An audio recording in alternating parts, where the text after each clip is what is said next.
5 মে 2026। দৃশ্যটি নারায়ণগঞ্জ শহরের বোয়ালিয়া খালের লিচুবাগ এলাকার, যেখানে দেখা যায় মাদক বিরোধী অভিযান ও পরোয়ানাভুক্ত আসামি ধরতে গিয়ে হামলার শিকার হন আইনশৃঙ্খলা বাহিনীর সদস্যরা। বেধড়ক পিটুনি আর ধারালো অস্ত্র দিয়ে র্যাবের 3 সদস্যকে কুপিয়ে জখম করে দুর্বৃত্তরা।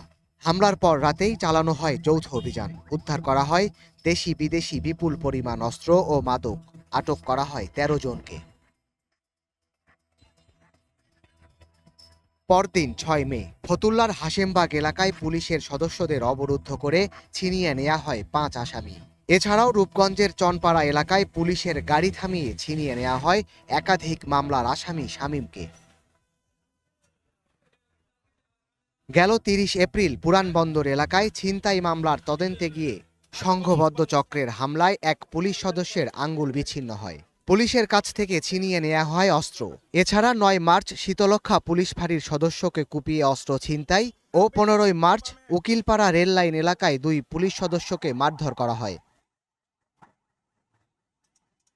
এসব ঘটনায় অভিযান চালিয়ে অপরাধীদের আইনের আওতায় আনা হলেও স্থানীয়দের মাঝে ছড়িয়েছে আতঙ্ক। যদি আইন শৃঙ্খলা বাহিনীর উপরে এরকম হামলা হয়, জনগণ কিন্তু সাংঘাতিক আনসার্টেনটি বা অনিরাপত্তা বোধ করবে।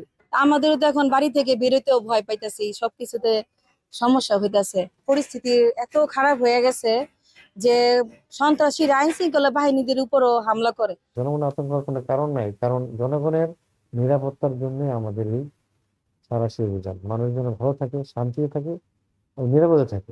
ছিনতাইকারী বাঁচার জন্য পুলিশকে আক্রমণ করে পালিয়ে যায়। পরবর্তী কিন্তু আমরা ধরেছি।